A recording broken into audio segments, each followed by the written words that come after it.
Welcome to the OFX podcast. I'm Dave Klex, and along with me, as always, is the endorser of endurance, Bethany McChesney, prepping for the little loop, coming off 30K around the bay without a snowstorm.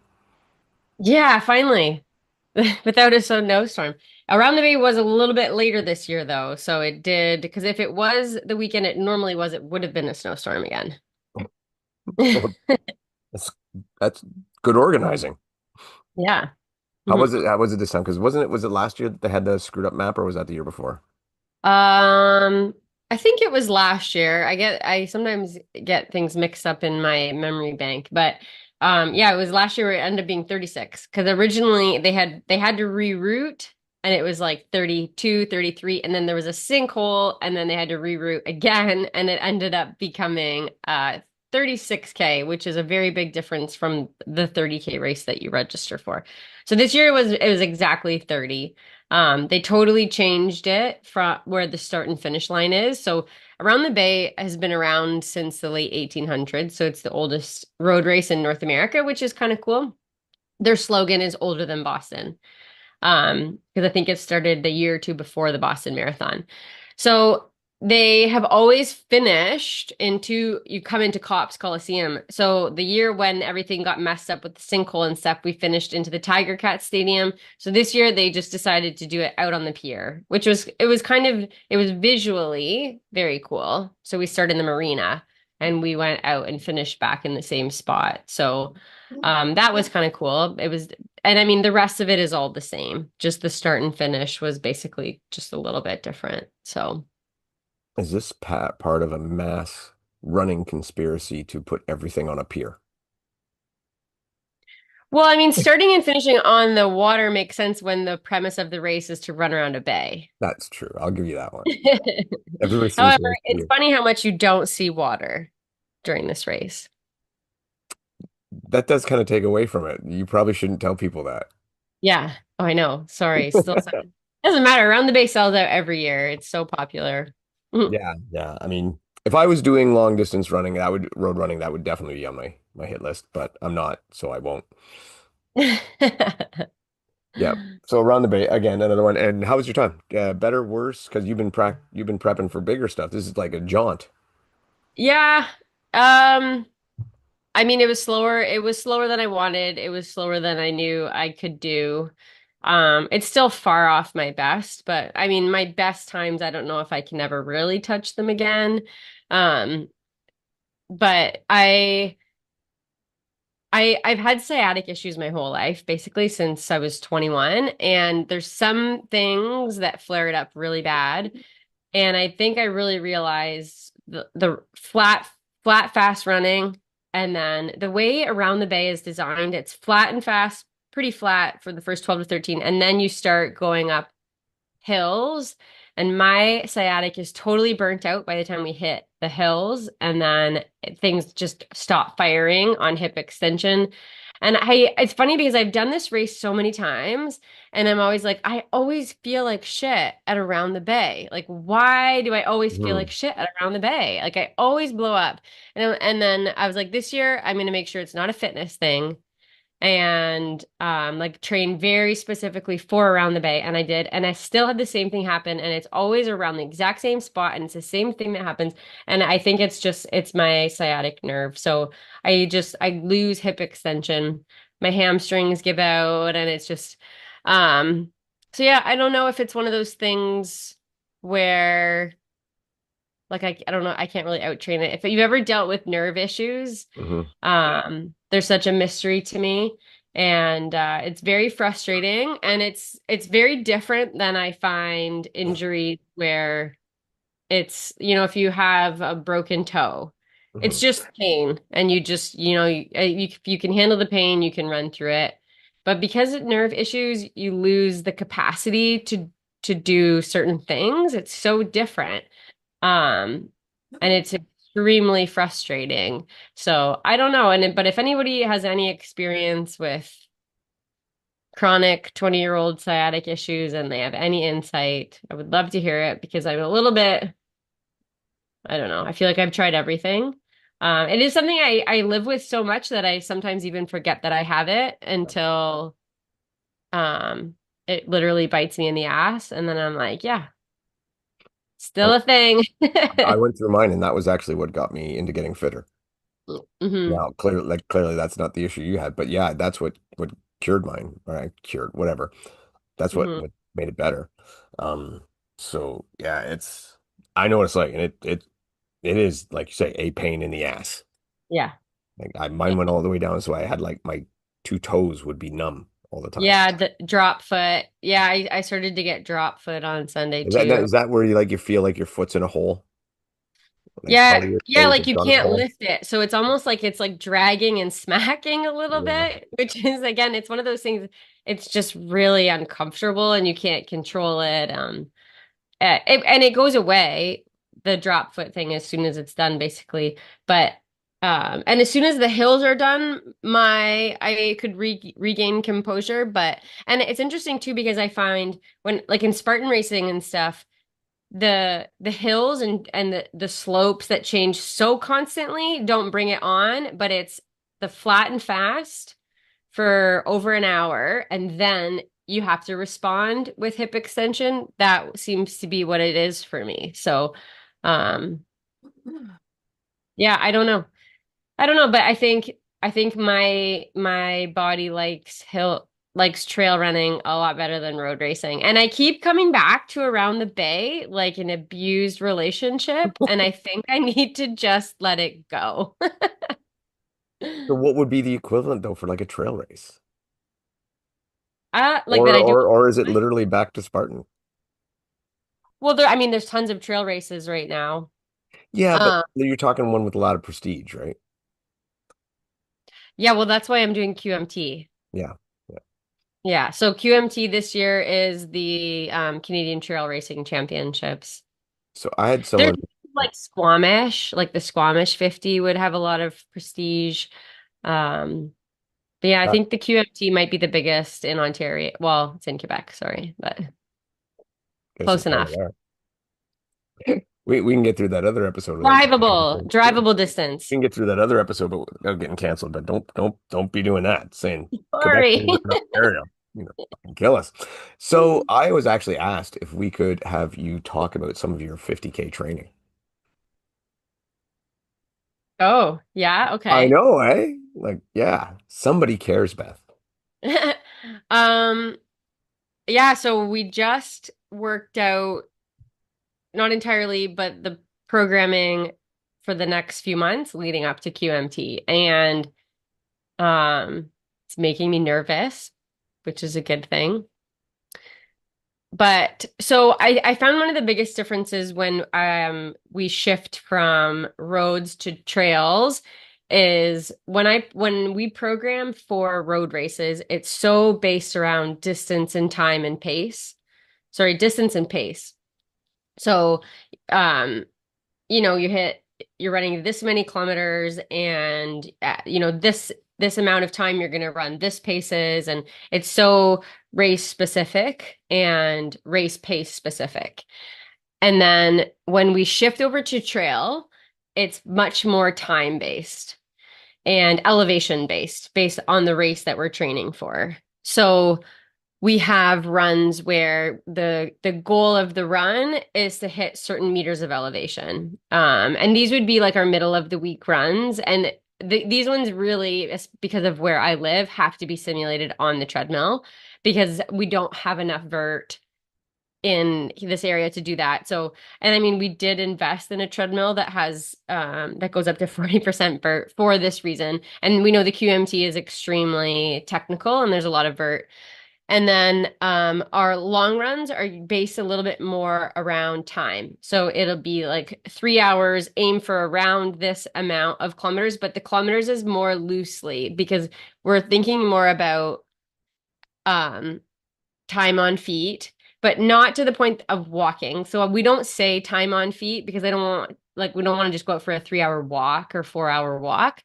And but it's a time and then aim for around these many kilometers, but it's more loose and then try to get this many vert. So there's different factors that go into it. So instead of worrying about pace, we shift to worrying about vert, I'm like vertical meters and more of a time factor because some of it is training your body to be moving for X amount of hours when we're talking about the 50K. You focus it on heart rate or on RPE? Neither. I know for me, my heart rate zones in general, but we don't say like zone two, zone three, because when you're adding in all this amount of vertical, you're always shifting anyways between zone two and three. When you're going for 3 or 4 hours, you're zone two anyways. Like you Yeah. can't really, and you might bump up when you're on a long incline or something, but I mean, you just can't be in zone four, zone five when you're going out for 4 or 5 hours. And then I, there's a lot of research too around that 3 hour mark with, Diminishing returns. yeah, with the diminishing returns.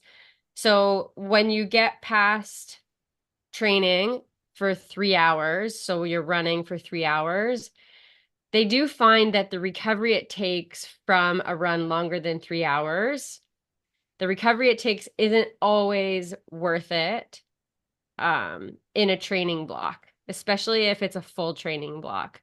So, if you run for 3 hours and it takes you 3 to 5 days to feel normal again, it, oh, let's say you run for 3.5 or 4 hours, because, 3 hours is kind of that mark for people, for the average person that's training for ultras. So then it's better for you then to do uh, cap it at 3 hours or maybe push it to 3:15, but not too much longer than that, because then you can still run okay in 48 to 72 hours.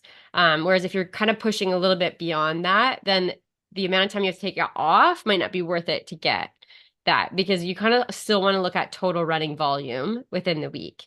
So it's better if you could even, if you have to put in 4 hours, to even split it up, put an hour on Saturday and 3 hours on a Sunday. So then there's still the fatigue in the legs, but it's not all in a single bout, because again, the depletion that happens past 3 hours can just take a little bit out of you. So I do have I do have one run in my training block leading up to it, where it is 4 hours. But I also know my body can handle it, and I'll be fine to run in 3 days. I've done a lot of training sessions past 4 hours, so I am okay. But someone starting out, I'd probably be a little bit more cautious, and I'd probably split it up. And I'd do a 1 hour and a 3 hour on a weekend instead.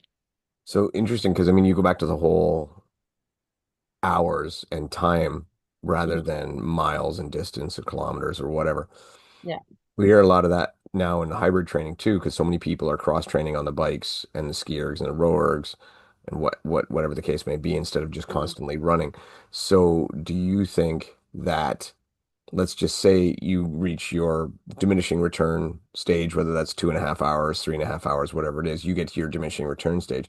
If you wanted to continue to go on though, say you hop off, stop your run at 2.5 hours, then hop on the bike for 2 hours. Do you think that same diminishing return occurs?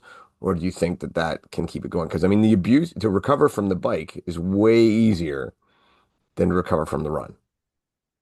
Oh yeah.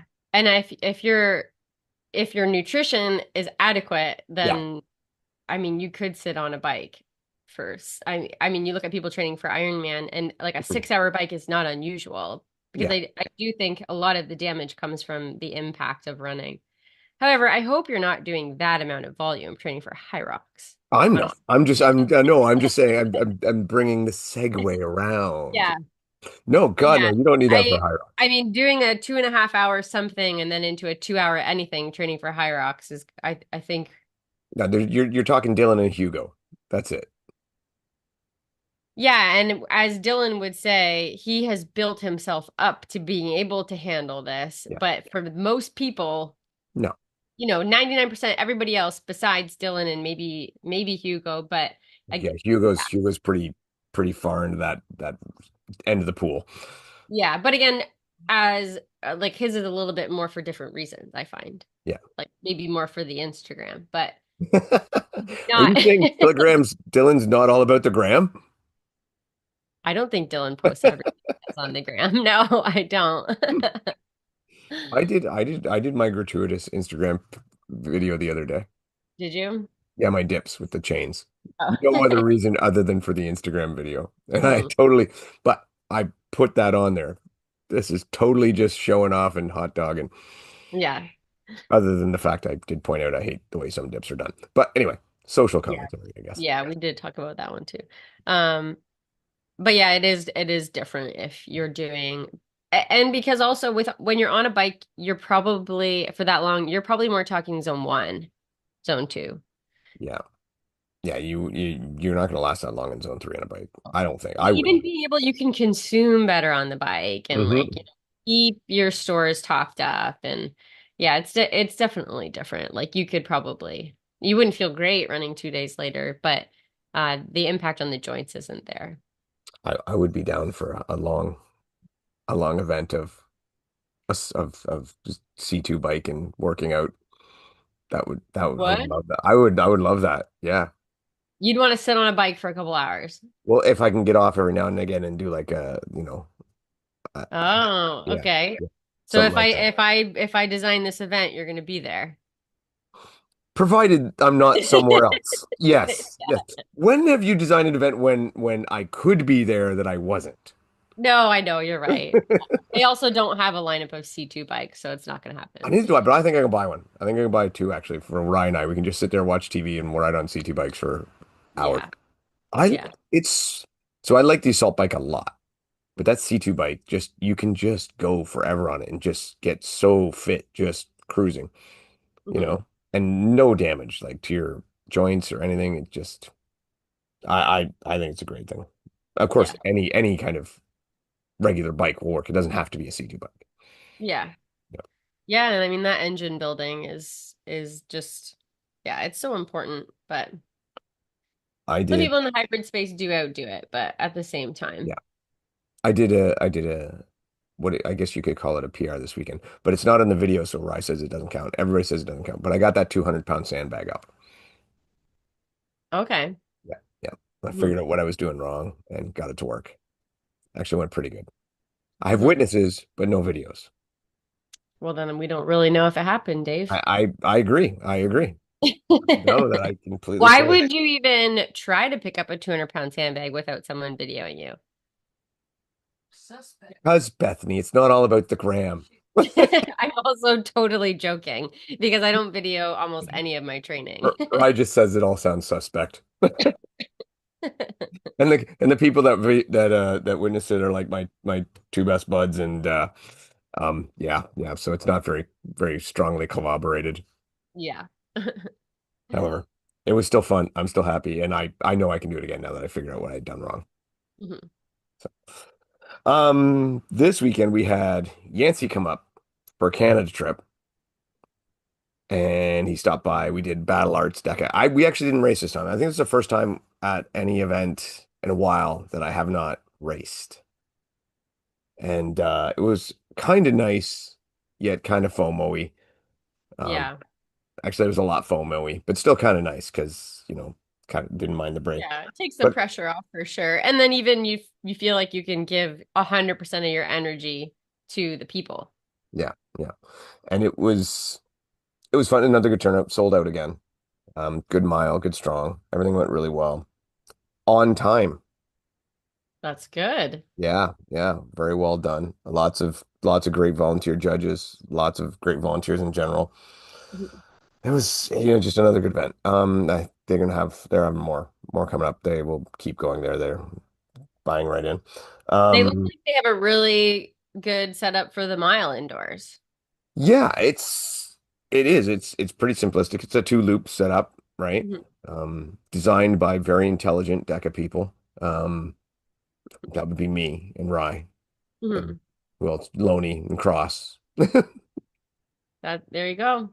So yeah, but it's very simplistic but very good. I think there are some faster courses out there and part of it will be, and I'll be straight out, I'm not a super fan of the assault rowers.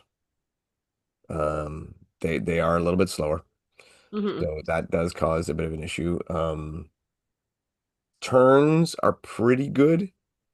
you can maintain speed pretty well, but there is still a horseshoe turn at each end, right? So, but it's Hmm. at least it's not a 90-degree or a 180, right? It's not like a stop and 180. You can maintain that. So it's not bad. I know Ryan and I put in a good time when we did the course, so it's not too bad. So definitely worth it. And the fact that we can hold miles through the winter, like Yeah. Pure Impact does have theirs too, and they have a great course as well. But let's be honest, they're not having one every weekend, so it's nice to have options. And it's nice for Well, them it's to have different when you can post it in your own facility. exactly, yeah, exactly. And it's nice to not have to just have them all in one spot. But it was a good event. Lots of the regular, lots of the community that we know is out, and some new people, which is great. Some new people getting really involved. Um, Yeah. that they're really getting the bug for the competition hybrid and everything. So it's a lot of fun. That was great. Yancey came up. He was all over the place doing everything. He made a big trip out to Farm Girl with a group workout. Um, Realized the farm girls are maybe tougher than expected. Uh, they put him through his paces. Jesse put him through the ringer. That was good. Everything went really well. The other big Deca news, though, obviously, and I don't think we talked about it, was Deca Fit Toronto on Halloween. Yes. So, first question. Finally, we have one. The good news is that does not interfere with any of the other events in October, aside from Halloween. Yeah. But you can still do your Hyrox, you can still do your Spartan, you can still do Thanksgiving, you can still do all those Mhm. things. So it doesn't interfere. Um, I'm not sure. Right now, it's slated on the sign up for one day. I would wager that will change. You think it will sell out and then they'll open a second day? I'm gonna guess before it sells out. Like I think yeah, they'll open a second day. I'm not promising anyone that. They have not told me that. I just think judging by the way other events are run that they do, other venues, I would be surprised if it didn't becomes 2 days. Hmm. And for those asking, yes, there will be the ultra there as well. You will be able to participate in the ultra if you want. Okay. So that's the one I have more people asking me about if the ultra will be there than anything else. Really? Yeah, which I found a little bit surprising, but Hmm. at the same time, kind of cool. Yeah. Um, yeah, the ultra, as far as I know, the four-person teams, I'm not sure yet. So I don't know about that one. I will would have to look it up and see. But I'm excited we finally get it. Beth, will we finally get you back out there? Well, I do have a 50K the weekend before. See, so you'll be warmed up. Yeah, I don't know if you've ever run 50K, but I have. I don't know if yeah, we'll see. We'll see. I'll be there for Yeah. sure, but whether I'm racing or not, I'm not totally sure. I could probably figure it out, but So here's what you do. You and Jeff do a team together. He does mhm. all the running and you do all the stations. Just racing the 50K too. Oh, we'll see. He'll be warmed up. You'll both be warmed up. It'll be great. All right. All right. Hold on. Hold on. Hold on. I've got It's it. not like running the team. Like when I run a team race, I have to run faster. No, no, no. You're going to do the zones. Oh, that's a great plan. It's a good plan. Yeah, I don't know. I would like to be able to compete. Like obviously we haven't been able to do a deca fit where we're not driving for 12 hours, so it would it would be nice, but yeah, I just hopefully the body responds fine after the 50K and then we can kind of jump in and see how things go. So, Um, yeah, yeah. So a lot of people are excited about it. Go on the Deca page, sign up for the wait list. They have not um opened full registration yet, but they are taking people for the wait list. So if you want to get in, and I do believe this will sell out, um, especially because realistically, there's a lot of people that did not get into Hyrox Toronto, or sorry, let's not say that will not get to get into Hyrox Toronto. We could pretty much predict that. And there's another great hybrid event 2 weeks later. So mhm. If you want to kind of tailor your season to peak in October, you can hit them both. If you can't get them both, you get one. It'll be a lot of fun. Mhm. And I will be there calling no reps. So, um, what else was going on? Did we talk about when I did? I don't even know if we talked about, but I did the F45 Peak 500. I don't know if we talked about it. I don't think so. I did it, and Hmm. I did the same weekend I did the Hyrox Strong, and both of them I kind of shit the bed. So Hyrox Strong was going great. I went unbroken on everything into the wall balls, and then just shit the bed, which was kind of expected. The Peak 500, I was hoping to get over 400, and I ended up like 384. But there's a little controversy because Rye thinks I actually went further, but John says no, I didn't. So so we went with the lower score just to be safe. Yeah. But I was pretty wore out. Like I my quads were burning a minute and a half into the bike, which is the first thing because I had done a heavy squat workout on Thursday. Hmm. Then Saturday, or no, Friday, I did the High Rock Strong. And then Sunday I did the Peak 500. So the quads were already burning pretty bad, Hmm. 200 meters in, but I did get the full 100 calories in on the bike and then did okay on the next one, which was the devil presses, forward lunges. Skier knot was probably the weakest one for me. It would be Um, a lot to hit 100 cals in 5 minutes on the ski erg. yeah, and I think I don't have my sheet. I think it might have got thrown out, but I think I was around 75, I think, Yeah. on the ski. So 100 on the bike, then 75 on the ski. Then after that was the 300-meter shuttle run. Oh, I have my sheet has been Mhm. brought to me. So 100 yeah, way to go me. 100 on the bike, 75 on the Ski. devil press Um, devil press lunges. Um 73 on the ski. 73 on the ski. Then the next 60 on the shuttle run thrusters. They're light thrusters, but again, I was burning up pretty bad. And the shuttle run, you do 300-meter shuttle run, and then you're just pretty much doing 80 thrusters. I only got through 40 thrusters. Just quads were just on fire, and yeah. I could not will myself to not take breaks. Yeah, Rye thinks that's the one I did more. I don't know, but that's what we got. So we get 60 there. So the 300-meter run is worth 20, and then I got 40 thrusters in on top of that, Oh, or I see. Okay. or more. And then the final was a row. I did 78 on the row, and I never row for calories. I always row for time, Mhm. and it's different. And had I maybe given that a little more preparation and understanding about how to pace that, I think I could have done a lot better there. Yeah, well, I was also saying my face was white, like I was dying.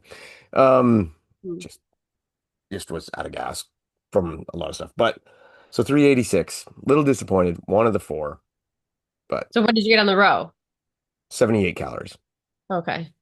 So not terrible, just I Hmm. think I think given the right situation, I think I could have been at least in the 90s, because I did not row hard. Not for me. I'm usually a much better rower than what I gave that day. So, but it was fun. And I mean, I think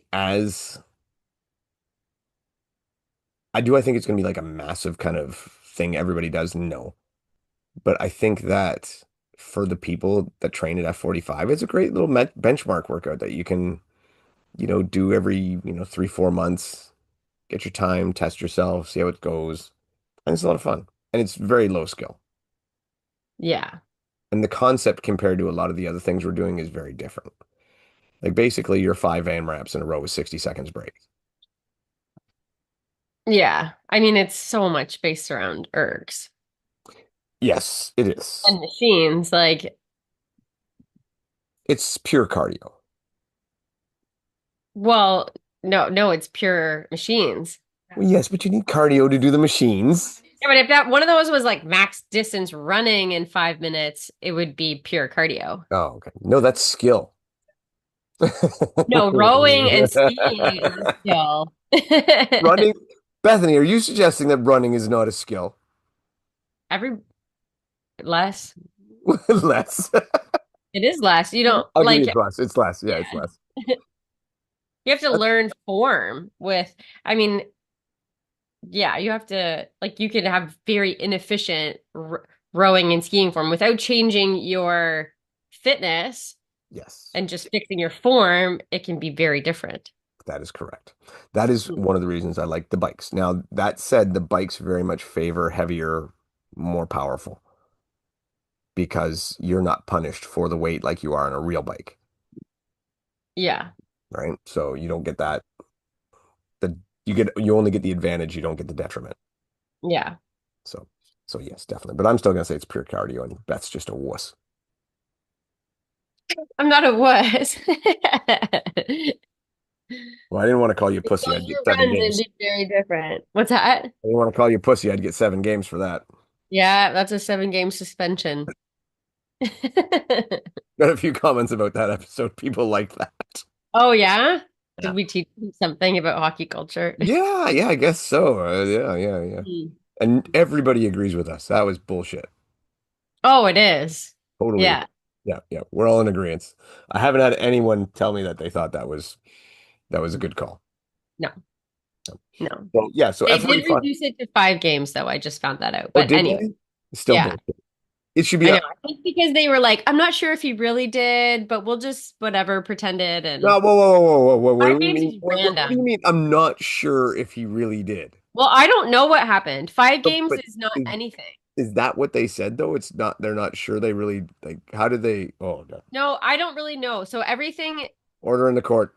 yeah, I don't know because everything it gets written on a game sheet. So the refs write something on a game sheet, and then the um the Ontario minor hockey reps take who t take the game sheets from that area give out the suspension. So the refs don't give the suspensions. Yes. They just write something on a game sheet, and Mhm. then the minor hockey representatives decide on the suspensions. But it is very formulaic. It's like Yeah. if they said this or if they did this or this, it's and then they have big charts and everything. So it's not really like you get to decide based on how you feel about it. It's all in charts.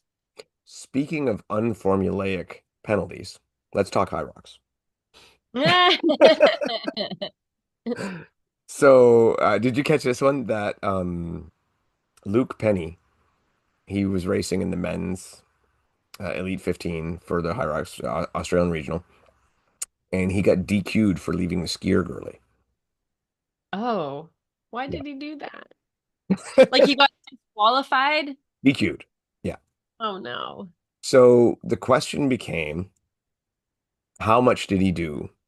Because in the rule book clearly states if you leave the skier girly, you'll either receive a time penalty or a DQ depending on the severity of the abandonment, The abandonment of the the machine. abandonment of the skier, the premature leaving. I don't know.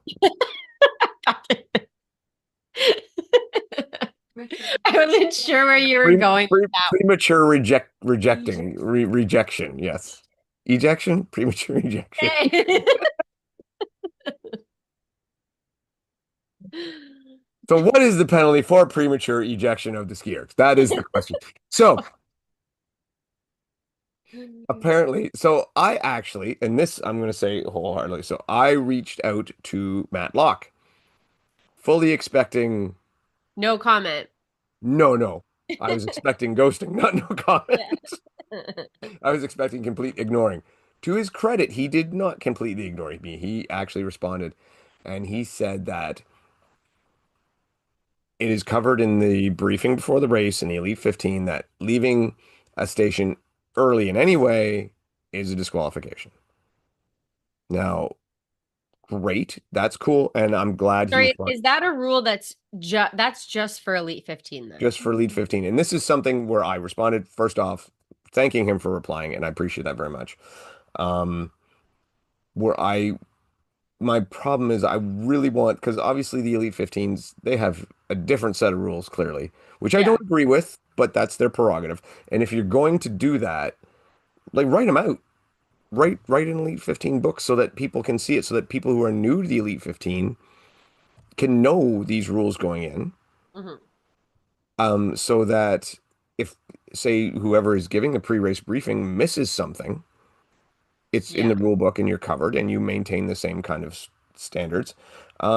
I will say it still doesn't, like the Elite 15 having their own different rules still doesn't make up for stuff like, um, for example, we talked about Cole when he did the rapid cooling, and apparently, according to the Elite, what I was told by someone that was so in the regular rule book that's not allowed, but then the Elite 15 supposedly it was allowed, but then Cole got a warning even though it was supposedly allowed, and now it's not allowed in the Elite 15. Oh man. There's a lot of gymnastics going on there. So just Yeah. write the Elite 15 rule book and it'll all be awesome. You'll have so many less questions to answer. Yeah. Everybody will be cool. They'll know, oh shit, there it is a rule. I broke it. I'm done. That's it. You'll have less appeals. You'll have way less problems. I think it's a very simple solution.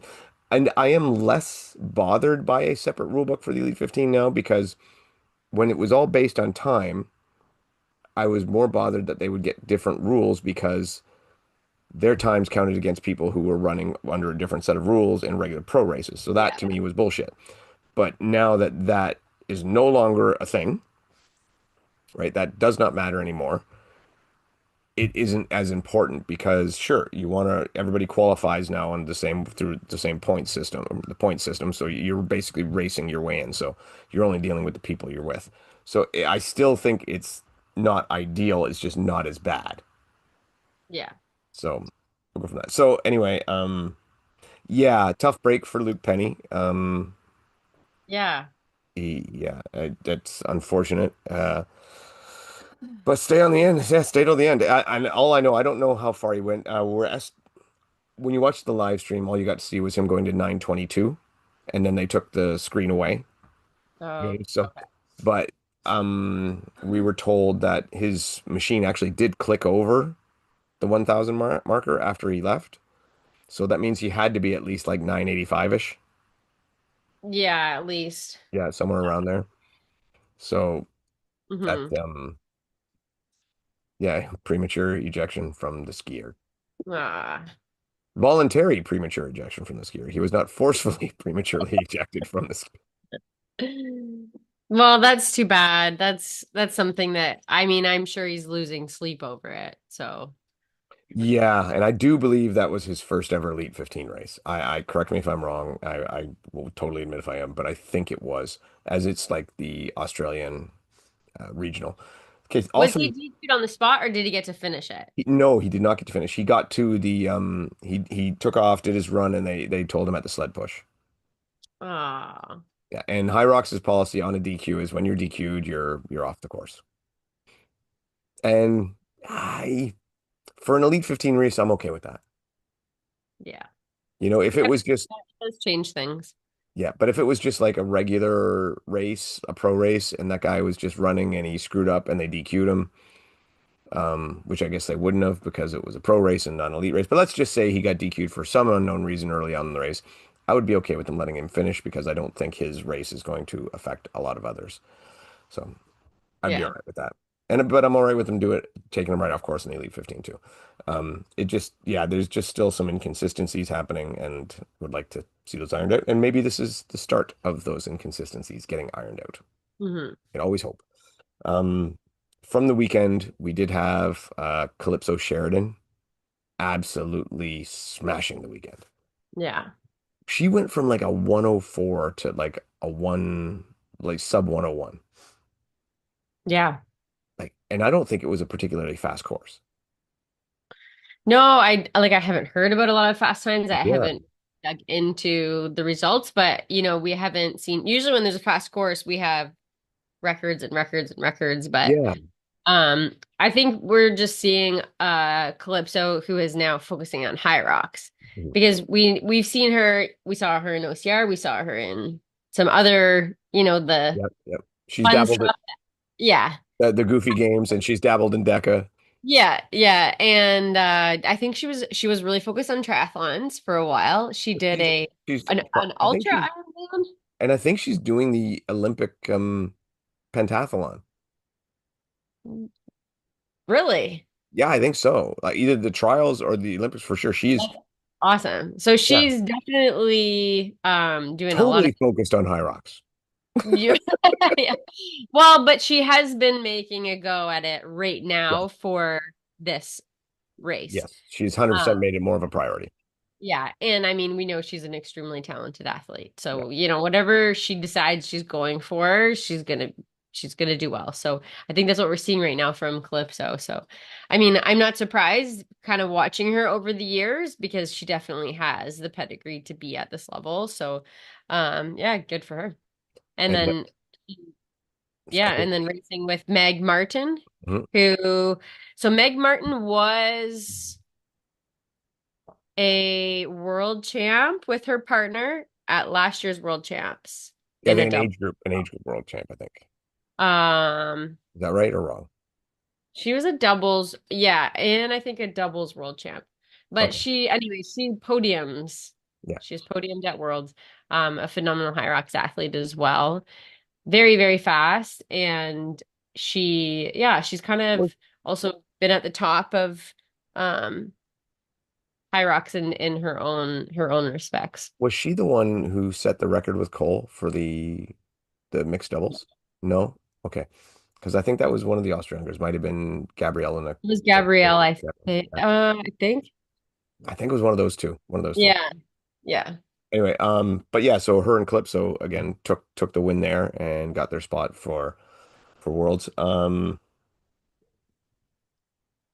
And they did an open race. Yeah. So they race open doubles. This causes controversy with people. Bethany, are you okay with elites running open? I'm totally fine with elites running open. And I think it would help the situation if we didn't call it open. Oh, it's the worst name for that division. Yes. And we've said this before, and and it's when these situations come up, this is why it shouldn't be called open. And we've said whatever they want to call it, but something more like Hyrox heavy, Hyrox light, or something that distinguishes them. But for you can never say to an athlete at whatever point you decide they are too pro or too elite or too fast or too strong that they can no longer race the lighter version of Hyrox. There's no line in the sand where you can't go and decide to do that race. So Calypso and Meg Martin decided to do the open doubles, They had probably not for run enough that weekend. right because they'd done their solos, they'd done the doubles pro, and then they did the double. So obviously it was for a workout sake. Obviously they smashed it. They ran a 53:20, and which I think they're saying is a world No, no, record no, we're going to open, call that an open record. an open record, Open an open. record. No, I don't like the word world in front of that one. There's a lot of world records in Yeah, IRL. I agree. this is debatable. This is debatable, and I get anyone having a different opinion with this. Oh, Rye wants to ask a. If we didn't call it open, could you call it a world? Okay, if we didn't call it open, could you call it a world record? But that's where your But line there's a is. pro time faster. But is it a different race? It's weird. I personally think I don't know. I don't know. I don't know the world record thing. I think you can have whatever opinion you want on it, and I will accept that. I'm fine with it. But me personally, I just like calling it an open record because to me the world record is the pro division. Yeah. But that's just my opinion. You have another opinion, that's cool.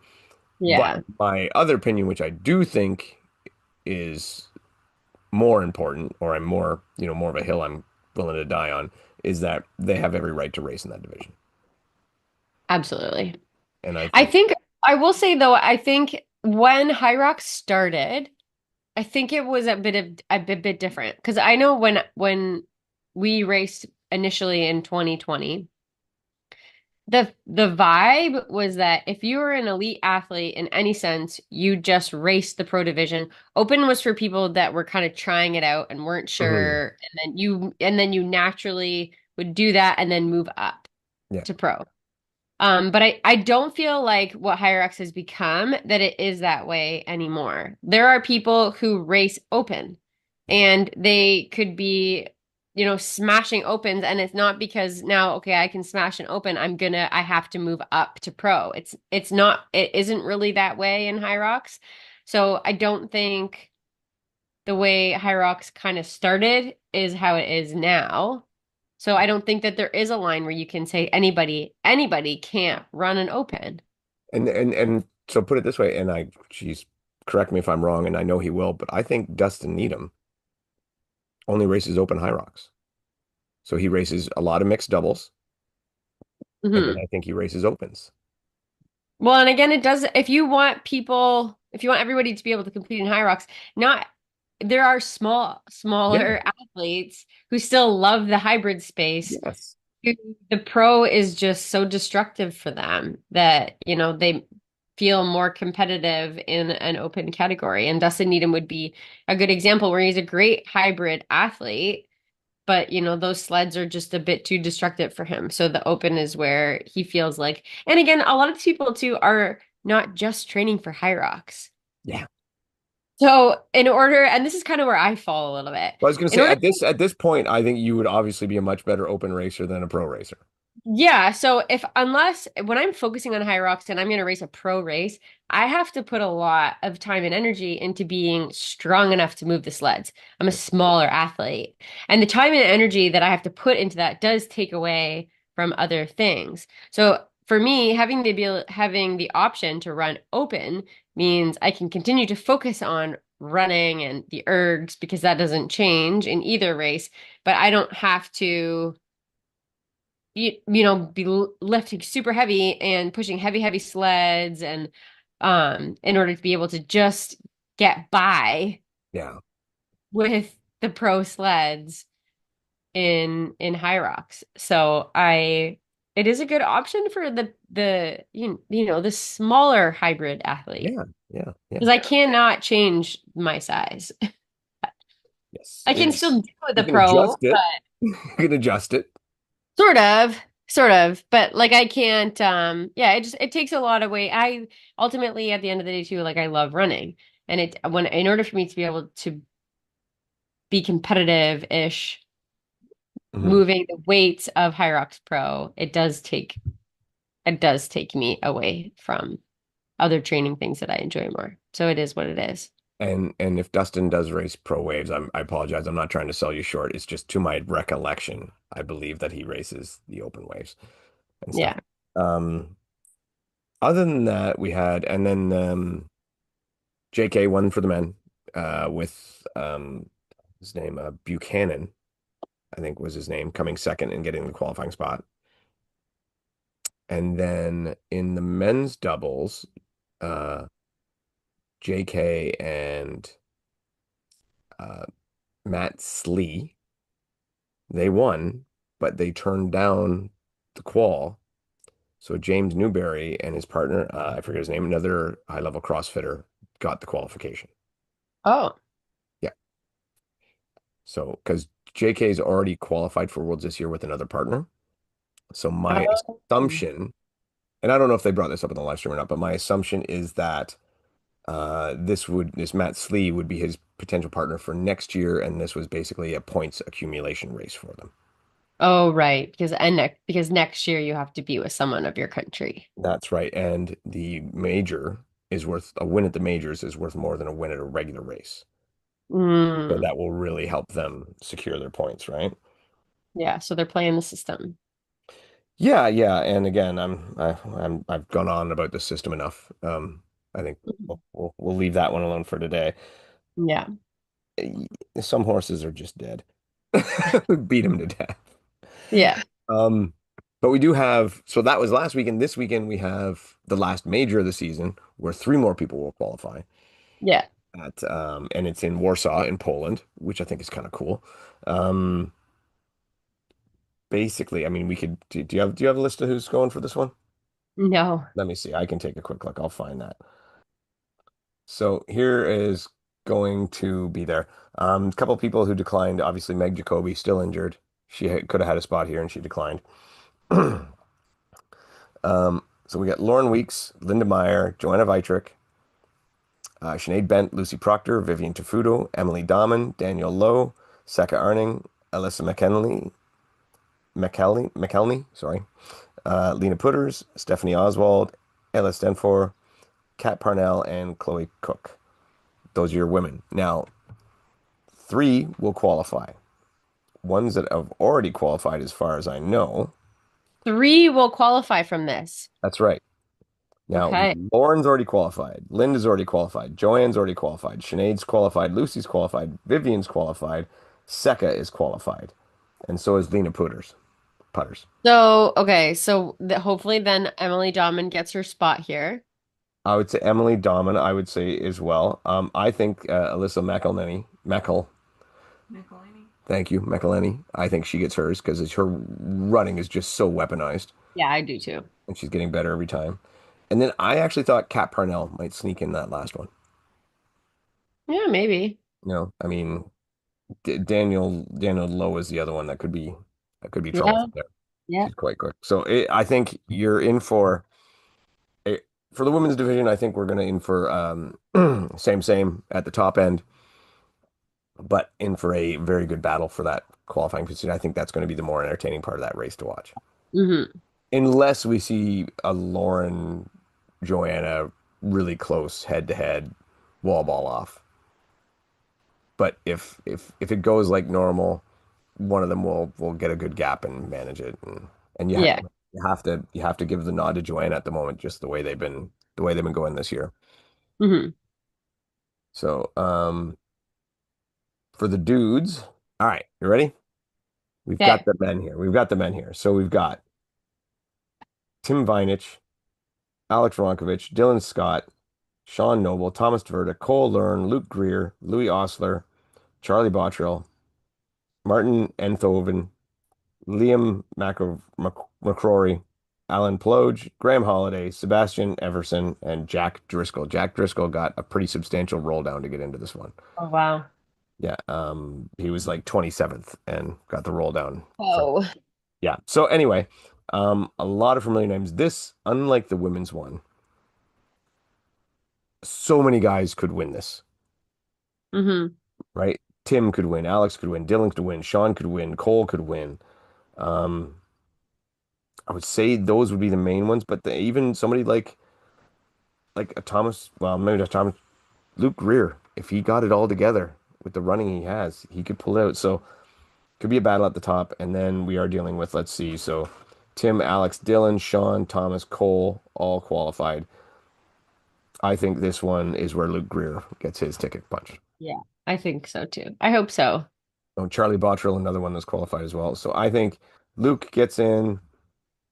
And I did call this on Matt Show. I'm thinking Jack gets in just because I'm being completely biased, and I would like to see Jack make it. And then I really don't know. It's a real toss up, but I think Alan Ploge could pull one out. No, sorry, Graham Holiday. Graham Holiday has the experience. Yeah. He's been there a lot. Yeah. Almost seems like it's not a Worlds without Graham Holiday. So, Right. yeah. So on that one though, so call me a winner for that. Yeah, I mean, I think those names are. No, no, give me a winner, someone who's going to win. Oh, the winner of the man? A winner. I mean, the easy pick I think is Dylan. Is that the easy pick or your favorite pick? My favorite pick, fine. Um, I as well will make that my favorite pick. yeah. But should Dylan overeat and not be able to race, I'm gonna say I think Dylan is again more likely to under taper. under taper. Yes, Yeah. yes. Well, he went over there early. Well, there you go. That's very, good for Dylan. And as did Cole. And I told this story on Matt's podcast, and I'll tell you here. We were at Sobel Beach there when I lifted the bag that is not provable. And so we went to Cole's gym and I called to find out what time their open gym was at, right? And Cole picked up the phone from Poland. Oh, I'm like, don't you have like I know there's someone sitting at the front desk all the time. You can mm, let them pick up the phone, man. mhm.